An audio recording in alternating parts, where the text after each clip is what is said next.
It will take place with Nottingham boxer Carl Froch, expected to receive his biggest payday ever as he faces George Groves for the second time. Some pundits felt Froch was lucky to beat Grove first time round. Well, this time he's based himself at the Institute of Sport, away from the distractions of home. Our sports correspondent spent a day in Carl's camp to see how he's preparing for Froch Groves, the rematch.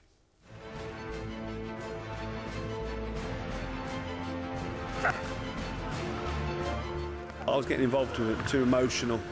Now I'm just keeping my head straight, thinking about myself, keeping it all logical, and my game plan is the most important thing for me for this fight. Carl Froch training morning, noon and night. This time he is focusing 100% on the fight. The Cobra has based himself throughout the weeks at the Institute of Sport in Sheffield. I joined him at 7:30 in the morning to watch him take part in intensive circuit training. He was still hard at it at 5 p.m, this time shadow boxing.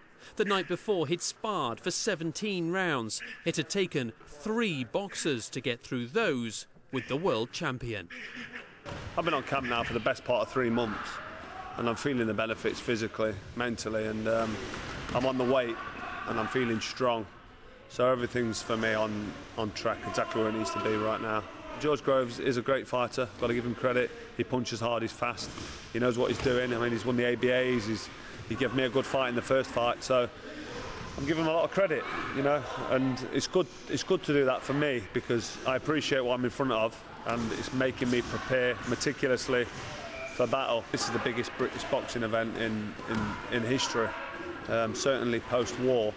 So, you know, I don't like to think about it too much, because, you know, I'm human like anyone else. The nerves can get hold of you and start to think about it too deeply. I'm just going to enjoy the whole occasion and do myself, my family and my sport, boxing, do it proud. So I'm not really too worried about the 80,000, but it's there and I think about it, and it's nerve-wracking to say the least. Everyone's entitled to their opinion, and the good thing about this is we've got the rematch. It's happening on the 31st of May. And all the question marks that are floating around everybody's minds, and everyone's talking about it, which is great. It's fantastic for me, the sport. They're all going to be answered on May 31st. So I'm trying not to get wrapped up and involved too much in the to and fro and the arguments. Before the first meeting with George Groves, Carl had just become a dad for the second time. He was appearing on a TV dance competition and was commuting between training and home life. To top it off, George Groves' verbal jibes had got under Carl's skin, and he was full of anger. Don't call me boy, I'm 11 years older than you, have some respect. He admits he was lucky not to lose the fight. I was out there trying to knock him out. I was trying to hit him and hurt him, because emotionally I was really involved. I was fueled on anger and hatred, should I say. It's not a nice thing, but he really got under my skin. I really disliked him. So I'll let him do all the chasing around and get to all the opening of envelopes and the red carpet appearances he does. I'll let him do all that. I'm just in the gym training and getting stuck in and doing what I need to do to perform at my best. I feel like the whole world's watching this. It almost feels like the country's going to come to a standstill to watch this little old boxing match, but it's just captured everybody's imagination. It's immense, it's unbelievable. It's him and me and a referee, and I just do what I do my job, and if I do it to perfection and do it right, it'll be another successful night for me. Carl is determined that this time he will be at his best, to put on a performance worthy of the biggest fight in British boxing history. Well, that was Carl Froch's training camp, and today his opponent, George Groves, held an open training session in London. And Steve Clamp has been there to meet the challenger.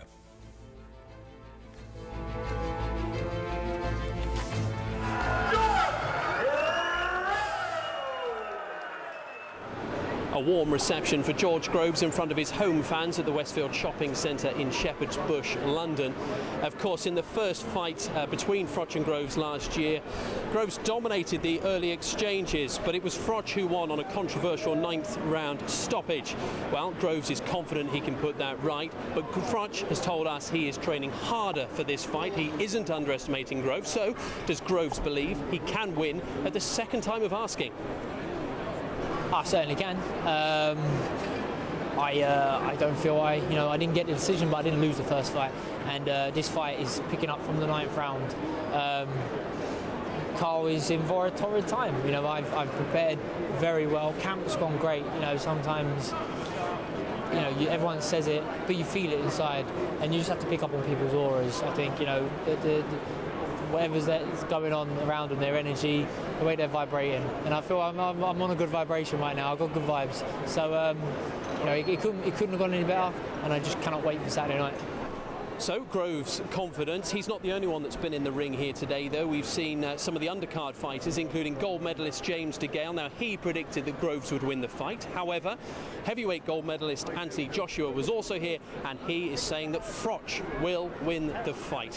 What we do know for certain is that on numbers of spectators, this will be the biggest British boxing fight post-war, with 80,000 people packed into Wembley on Saturday night.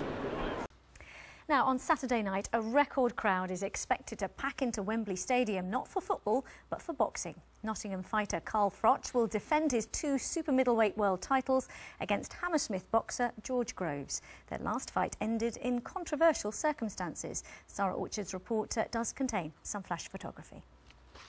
Despite downpours of rain, a crowd of 60,000 packed Wembley Stadium to see the return fight between Jack Peterson of Cardiff and Walter Neusel of Germany. Boxing at Wembley is special. You only take a fight there if you can guarantee a big crowd. Carl Froch against George Groves is an 80,000 sellout. It's one of those fights, you know, it's one of those fights that hopefully people will remember in 5-10 years and say, I was there, you know, I managed to get a ticket. No tickets required for today's public workout at Westfield Shopping Centre. But this fight is part 2 of the Froch-Groves saga. Their first encounter last November saw Groves floor WBA and IBF champion Froch in round 1. The fight continued and Groves was ahead on all 3 scorecards when the referee halted the fight with Froch on the attack, meaning he took the victory. Groves claimed the fight was stopped too soon and implored Froch for the rematch. I think that he got stopped way too early. This fight, I think he's going to stop him in the first 6 rounds. I think he's going to knock him out. It was a robbery. Like he was ahead on points. He was winning the fight, literally beating him pillar to post. So he did not deserve to be stopped so early. He got the decision. He didn't win the fight. He doesn't have much more to give. I feel I'm the sort of fighter who's improved fight on fight. The 26-year-old played to the crowd as he celebrated his hair colour with a gingerbread mascot and free cookies for his fans. But whilst today was fun, expect fireworks as the fight closes in. How would you explain your relationship with Carl Froch? Like a loveless marriage. Divorce papers filed. Hopefully this time the judge's decision will be final. Sarah Orchard, BBC London News.